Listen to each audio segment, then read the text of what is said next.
प्यारे बच्चों नमस्कार, कैसे हैं आप सभी। आज की इस वीडियो में हम लोग देखने वाले क्लास 8 दुर्बा जो आपका हिंदी का बुक चलता है उसका 5वां पार्ट का क्वेश्चन आंसर हम लोग देखने जा रहे हैं। इससे पहले हम लोग क्वेश्चन नंबर पार्ट 4 तक का क्वेश्चन आंसर करवा चुके हैं। अगला पार्ट आपका क्या है, नाटक में नाटक। तो चलिए इसका हम लोग इस वीडियो में क्या करने वाले हैं, क्वेश्चन और आंसर को देखने वाले। चलिए वीडियो को शुरू करते हैं। उससे पहले एक बात मैं आपको बताना चाहूँगा कि जल्दी हमारे चैनल पे 1 लाख सब्सक्राइबर पूरने वाले हैं, तो आप लोग सपोर्ट कीजिए। जल्दी से जल्दी इस चैनल को 1 लाख का परिवार बनाइए। आप लोग जल्दी से सब्सक्राइब कर लीजिए, अपने दोस्तों में भी वीडियो को शेयर कीजिए और इस वीडियो को लाइक कर लीजिए। और हाँ, एक बात मैं बताना चाहूँगा, जो भी बच्चे यहाँ पे नए हैं आप लोग वीडियो के डिस्क्रिप्शन कमेंट बॉक्स में जाके कमेंट जरूर कीजिएगा। क्या कीजिएगा, आप लोग SVM क्लासेस लिख के दिल का चित्र बनाकर भेजना है, ठीक है। जो भी बच्चे कमेंट करेंगे अच्छे से कमेंट लिखिएगा, कैसा वीडियो लगा उसका नाम अगले वीडियो में लेंगे। पिछले वीडियो में एक राहुल कुमार का लड़का था, ठीक है, वो क्या था, राहुल लड़का था, वो क्या था कमेंट, तो चलिए उसका नाम ले लिया। और भी बच्चे थे, सारे का नाम हम लोग लिया करेंगे, ठीक है, वीडियो के लास्ट में डेली। तो चलिए आप लोग भी कमेंट कीजिए जाके। और एक बात मैं आपको बता देना चाहता हूँ क्वेश्चन आंसर शुरू करने से पहले, कि अगर आप लोग सारा कुछ का PDF लेना चाहते हैं, क्वेश्चन आंसर का सारा नोट्स का, तो किस तरह से मिलेगा। आप लोग को डिस्क्रिप्शन बॉक्स में माई ऐप आपको लिखा हुआ होगा, आप लोग ऐप को डाउनलोड करिए। वहाँ से जाके आप लोग जल्दी आसानी से, बहुत कम 299 रुपये लगेगा, वहाँ से जाके आप लोग ले सकते हैं। PDF सारा कुछ मिल जाएगा, एकदम पूरा शानदार कलरफुल नोट्स, ठीक है। चलिए हम लोग क्वेश्चन से देखना प्रारंभ करते हैं। चलिए अभ्यास पे आ चुके हैं हम लोग। तो सबसे फर्स्ट में यहाँ पे क्या है, पाठ से। फर्स्ट में क्या है, पाठ से पहला क्वेश्चन है, बच्चों ने मंच की व्यवस्था किस प्रकार की, ठीक है। चलिए इसका उत्तर हम लोग देख लेते हैं। चलिए तो देखिए हम लोग क्या उत्तर में लिखेगा, आप लोग को उत्तर दिख रहा होगा अच्छे से, ठीक है। कैसे लिखेगा, तो मोहल्ले के बच्चों ने मिलजुल कर फालतू पड़े एक छोटे से सार्वजनिक मैदान में घास व फूल पौधों लगाए थे, वहीं एक मंच भी बना लिया था, ठीक है। तो इस तरह से आप लोग लिख लीजिएगा। अगला क्वेश्चन आपके सामने क्या है उसको देखिए, क्या क्वेश्चन कह रहा है यहाँ पे, पढ़िए। पर्दे की आड़ में खड़े, आड़ मतलब एक तरह का आड़, आड़ मतलब क्या होता है यहाँ पे, छिपा हुआ, मतलब कि जैसे कि ये मान लीजिए पर्दा है, पर्दा के बगल में, ठीक है, मतलब दिखाई नहीं दे रहा, मतलब छुप छुप को जो देखता है उसी को कहते हैं। तो यहाँ खड़े अन्य साथी मन ही मन राकेश की तुरंत बुद्धि की प्रशंसा क्यों कर रहे थे। तो इसका उत्तर आप लोग क्या लिखेगा, आप लोग को उत्तर दिख रहा होगा, इस तरह से आप लोग लिखिएगा। पर्दे की आड़ में खड़े अन्य साथी मन ही मन राकेश की दुर्बुद्धि की प्रशंसा कर रहे थे, क्योंकि उस उसने बिगड़े हुए नाटक को संभाल लिया था। सभी समझे कि नाटक में नाटक की कहाँ कठिनाइयाँ बताई गई हैं। सभी दर्शक प्रशंसा करते चले गए। देखिए जो मतलब नाटक जो था वो बिगड़ चुका था, मतलब थोड़ा सा माहौल जो था वो गड़बड़ा रहा था। तो ये जो था क्या था, एक लड़का था वो राकेश, वो क्या क्या अपनी बुद्धि लगा के इसको संभाल लिया था नाटक को। तो लोग को ऐसा लगा कि नाटक में भी नाटक हो रहा है, तो इस तरह से सभी लोग प्रशंसा ही कर रहे थे। चलिए तो इस तरह से उसकी जो ये बुद्धि, इसका बुद्धि को सब लोग को लगा कि वाह बहुत ही अच्छा बच्चा है, बहुत ही समझदार है, अपने बुद्धि से जो है नाटक को बचा लिया गलत होने से। चलिए इस तरह से आप लोग लिख लीजिएगा। आगे आपका क्या है, देखिए आगे का क्वेश्चन है, नाटक के लिए रिहर्सल की ज़रूरत क्यों होती है। रिहर्सल मतलब पहले से तैयारी, जो क्या तैयारी जो हम लोग करते हैं उसी को कहते हैं, ठीक है, तैयारी। चलिए तो तैयारी की ज़रूरत क्यों होती है, तो आप लोग भी लिख सकते हैं, देख लीजिए। नाटक बिना तैयारी किए नहीं हो सकता, क्योंकि नए कलाकार मंच पर आकर डर जाते हैं। अच्छे अच्छे कलाकार भी बिना रिहर्सल के घबरा जाते हैं।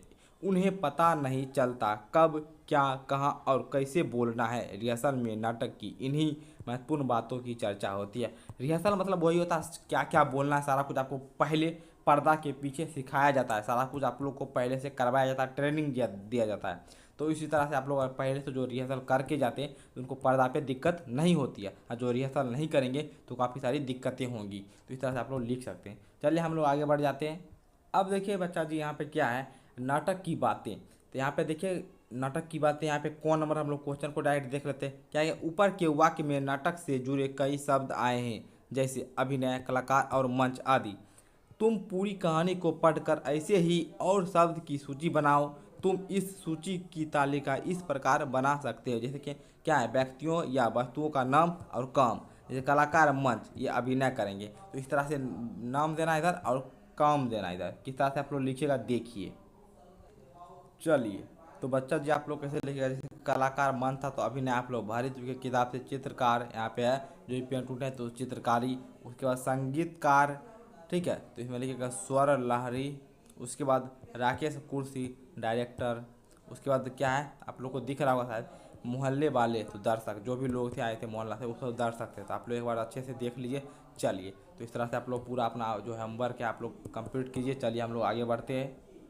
चलिए अब देखिए आए क्या आपका यहाँ पे शायर और शायरी। यहाँ पे देखिए क्या है, सोहन बना था शायर। तो यहाँ पे क्वेश्चन में कहा गया कि आपको भी कहीं से एक गज़ल सुनना है, शायर सुनना है और उसको सुनाना है। तो सुनाने का काम तो आप खुद से ही कीजिएगा, सुना तो आपके बदला हम नहीं सकते। तो आप लोग कहीं से एक शायरी खोज के सुना दीजिएगा। आप लोग को ऐसे भी शायरी आता होगा तो आप लोग क्या करना है, कमेंट बॉक्स में जाके आप लोग को शायरी फटाफट से कमेंट कर देना है, ठीक है, सारे बच्चों को।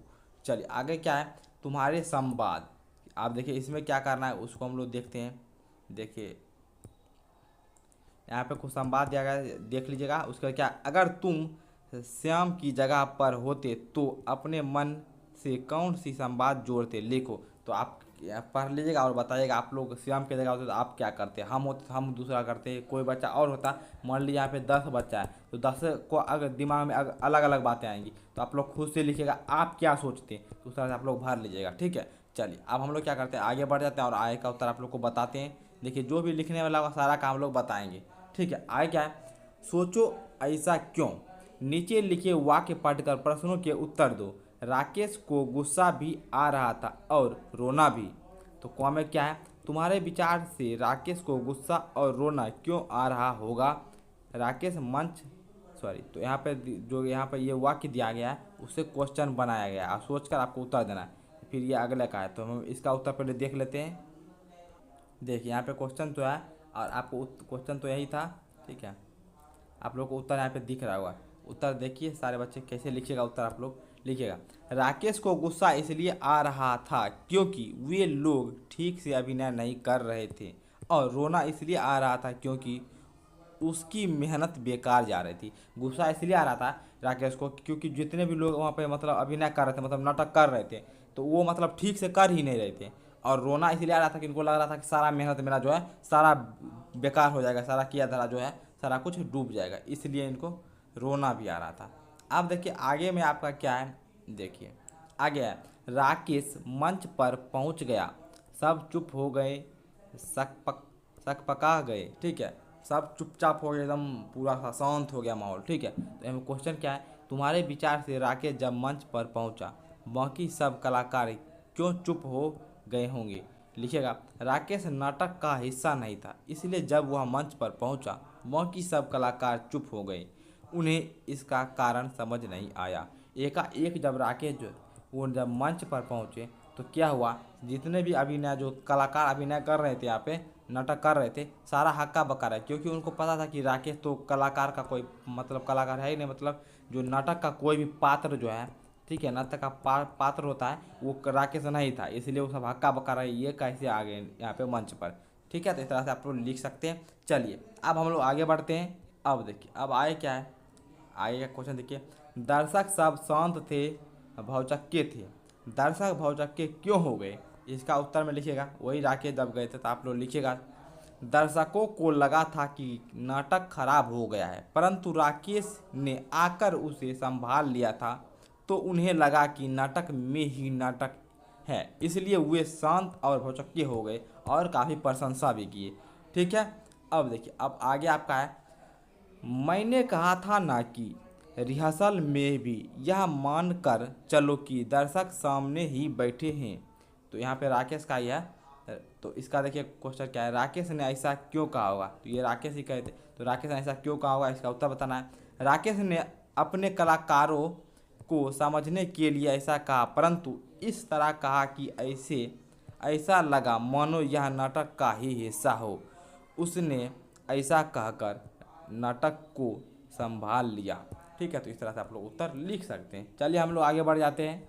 देखिए प्यारे बच्चों अब आगे चलो अभिनय करें, मतलब आपको नाटक करना है, तो कहानी में से कुछ जो है संवाद यहाँ पे लिखे गए, इसको अभिनय करना है। अभिनय आप लोग खुद दो दोस्त है, देखिए एक ये हो गया एक ये, आप लोग दो दोस्त मिल जाइएगा, ठीक है। और क्या कीजिएगा, दोनों मिलके नाटक कीजिएगा, ये इसको बोलेगा और आप इसको बोलेगा, यहाँ पे जो दिया गया इस तरह से बोल के आप लोग को नाटक खुद से करना है, ठीक है। तो चलिए यह तो हो गया स्टूडेंट के लिए ही, तो यहाँ पे कुछ लिखना नहीं है, आप लोग को बस करना है, सारा कुछ यहाँ पे दिया ही गया है। आगे क्या है, शब्दों का फेर। शब्दों का फेर जो है यहाँ पे पढ़िए। जब संगीत की स्वर लहरी लहरी गूंजती हैं तो पशु पक्षी तक मुग्ध हो जाते हैं। शायर साहब आप क्या समझते हैं संगीत को? इस संवाद को पढ़ो और बताओ कि कौन में कहानी में इसके बदले किसने क्या और क्या बोला, तुम उसको खुल लिख कर बताओ। यहाँ पे लिख के देना, तो दोनों का आंसर हम लोग देखते हैं। चलिए तो यहाँ पे देखिए लिखिएगा, पहला का आंसर आप लोग दिख रहा होगा अच्छे से। इसके बदले संगीतकार ने अपना संवाद भूलने और राकेश की बात ठीक से ना सुनने पर कहा कि जब संगीत की स्वर लहरी गूंजती हैं तो सब पशु पक्षी तक मुंह की खा जाते हैं। गाजर साहब आप क्या समझते हैं हमें? गाजर साहब इस तरह से बोला, मतलब जो यहाँ पे आप लोग देखे थे वो लाइन था जो पहले मैं आपको दिखा था बुक में, वो लाइन था, वो बोलना था, लेकिन गलती हो चुका था, आप लोग जानते ही हैं, तो ये गलत में ये बोला गया था, ठीक है। आगे है आपका, कहानी में शायर के बदले गाजर गाजर कहने से क्या हुआ? तुम भी अगर किसी शब्द के बदले किसी अन्य शब्द का प्रयोग कर दो तो क्या होगा? तो उत्तर लिखिएगा, यदि हम किसी गलत शब्द का इस्तेमाल करेंगे तो हमें भी उलट कर ही जवाब मिलेगा, ठीक है। इस तरह से आप लोग आंसर लिख सकते हैं, ठीक है। चलिए हम लोग आगे बढ़ जाते हैं। तो ये क्वेश्चन आप लोग समझ ही चुके हैं, तो यही जो यहाँ पे ये पंक्ति था इसके बारे में वो बोला गया था, तो वो तो आप लोग भर चुके हैं। चलिए हम लोग आगे बढ़ जाते हैं और आगे के क्वेश्चन आंसर हम लोग देखते हैं आगे क्या आपका यहाँ पे। चलिए, तुम्हारा शीर्षक। इस कहानी का शीर्षक नाटक में नाटक है। कहानी में जो नाटक है तुम उसका शीर्षक बताओ। कहानी में जो नाटक है, ये कहानी जो है, कहानी का शीर्षक क्या है आप लोग? नाटक में नाटक, लेकिन कहानी में जो नाटक देखे आप लोग पूरा पढ़ के, उसमें क्या शीर्षक हो सकता है अपने अनुसार बताना है, ठीक है। ठीक है, तो क्या करना है आपको, शीर्षक देना है। तो कैसे लिखिएगा आप लोग, यहाँ पे मैं एक शीर्षक दे रहा हूँ, आप लोग क्या शीर्षक दे सकते हैं अपने अनुसार, कुछ भी शीर्षक दे सकते हैं बेहतरीन सा।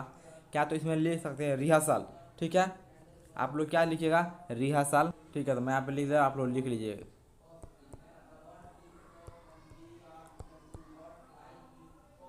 रिहर्सल का महत्व, ये आप लोग शीर्षक दे सकते हैं, रिहर्सल का महत्व, ठीक है। तो इस तरह से आप लोग भर लीजिएगा, रिहर्सल का महत्व 8 का लिख लीजिएगा। चलिए अब हम लोग क्या करते हैं, आगे के क्वेश्चन आंसर को देखते हैं। 9 में क्या है आपका, वो देखिए आप लोग क्या है, समस्या और समाधान। तो यहाँ पे जो भी दिया आप लोग पढ़ लीजिए, हम लोग क्वेश्चन आंसर से बताओ कि यहाँ पे देखते हैं कौन में क्या है। संगीतकार को क्या करना चाहिए, शायर को क्या करना चाहिए, तुम यह भी बताओ कि इन सभी कलाकारों को तुम्हारे अनुसार वह संवाद क्यों करना चाहिए। तो चलिए इसका हम लोग उत्तर देखते हैं। तो प्यारे बच्चों यहाँ पे देखिए आप लोग लिखिएगा क्या, संगीतकार को कहना चाहिए था कि आप सब की कला महान है, पर संगीत में एक लय है, मधुरता है जो कानों को अच्छी लगती है। उसके बाद शायर को क्या कहना चाहिए, देखिएगा, शायर को कहना चाहिए था कि संगीत कानों को मधुर लगती है, चित्रकारी आँखों और मन को अच्छी लगती है, परंतु शायर आत्मा को छू लेती है, ये बोलना चाहिए था, ठीक है। आगे लिखिएगा, इससे सभी कलाकार, चाहे वह संगीतकार हो, चाहे चित्रकार हो, चाहे शायर हो, सभी एक दूसरे को तथा उसकी कला की महानता समझेंगे और अपनी कलाकारी पर गौरवान्वित होता जो गौरव महसूस करेंगे, ठीक है, महसूस करेंगे काफ़ी सा। इस तरह से आप लोग लिख सकते हैं। तीनों का आंसर आप लोग को यहाँ पे मिल चुका है, आप लोग अच्छे से लिख लीजिएगा। अब देखिए क्या है, आगे हम लोग देख लेते हैं। 10 में है वाक्यों की बातें। नीचे दिए गए वाक्यों के अंत में उचित विराम चिन्ह लगाओ, ठीक है। तो यहाँ पे आपको विराम चिन्ह लगाना है, 1 2 3 4 वाक्य दिया गया। जैसे कि विराम चिन्ह क्या होता है, जैसे यहाँ पे देखिए क्वेश्चन वाचक है, ये क्वेश्चन पूछा गया तो यहाँ पे क्वेश्चन वाचक है, उसे अगर वाक्य कंप्लीट होता है तो फुल स्टॉप देते हैं, वाक्य आधा है तो यहाँ पे पॉइंट देते हैं। तो इस तरह से आप लोग को यहाँ पे विराम चिन्ह लगाना है। चलिए हम लोग देखते हैं कौन कौन सा आप लोग लगाइएगा विराम चिन्ह। तो देखिए पढ़िए और आपको समझ में आएगा अच्छे से। देखिए पहला क्या है, पढ़िए। शायर साहब बोले उधर जाकर सुन लेना। इसमें देखिए सुन लेना है ना, तो ये कर सकते कंप्लीट रखते, यहाँ पे आप लोग मारे कंप्लीट। उसके बाद एक क्या है, बोले, यहाँ से आप लोग एक हाईलाइट कर सकते हैं। शायर साहब ये अलग होता है, बोले क्या बोले, उधर जाके सुन लेना, यहाँ पे एक होता है हाइफन ऊपर में, इस तरह से आप लोग मारिएगा, उधर जाके सुन लेना। यहाँ से आप लोग किस तरह से लिखिएगा, चलिए इस तरह से आप लोग उधर, यहाँ से एक अलग वाक होता है, इसको हाईलाइट करने वाला होता है ऊपर से। यहाँ पे आप लोग जानते होंगे इसके बारे में। यहाँ पे फुल भी हम दे दिए ऊपर से, तो इसमें लगा उसमें क्या है, सभी लोग हंसने लगे, तो हंसने लगे, ये फुल स्टॉप आप लोग दे दीजिए, यहाँ पे पूरा हो जाएगा। उसके बाद है तुम नाटक में कौन सा क्वेश्चन पूछा जा रहा है, तो यहाँ पे क्वेश्चन वाचक दे दीजिएगा, जहाँ यहाँ पर है क्वेश्चन वाचक, ठीक है। उसी तरह से आगे क्या है, मोहन बोला अरे क्या तुम, क्या क्या हुआ तुम तो अपना संवाद भूल गए, यहाँ पे भी वही होगा। यहाँ से कि अलग हुआ कि क्या हुआ तुम तो अपना संवाद भूल गए, यहाँ पे भी ऊपर में दे दीजिएगा इस तरह से, क्या हुआ। चलिए इस तरह से आप लोग दे दीजिएगा। अगर वाक्य बना के मैं दे देता हूँ पूरा लगा के, आप लोग लिख लीजिएगा। चलिए तो आप लोग यहाँ से आप लोग लिख लीजिएगा जिस तरह से मैं बताया था, यहाँ उधर से यहाँ पे दो लगता है ऊपर से, इस तरह से लिखिए, यहाँ पे फुल विराम दीजिए, यहाँ पे क्वेश्चन दे दीजिए, तो इस तरह से आप लोग भर लीजिए। आशा करता हूँ आपको बहुत ही मज़ा आया होगा इस पार्ट को कंप्लीट करने में। इस तरह से हम लोग पूरे पार्ट का क्वेश्चन सर देख चुके हैं। अगले वीडियो में हम लोग नेक्स्ट पार्ट को लेकर चलेंगे और सारा सब्जेक्ट आपको यहाँ पे कंप्लीट करवाया जा रहा है। तो आप लोग चैनल को जरूर से जरूर सब्सक्राइब कीजिए, अच्छे से कमेंट कीजिए, आपको भी नाम अगले वीडियो में लिया जाएगा। धन्यवाद।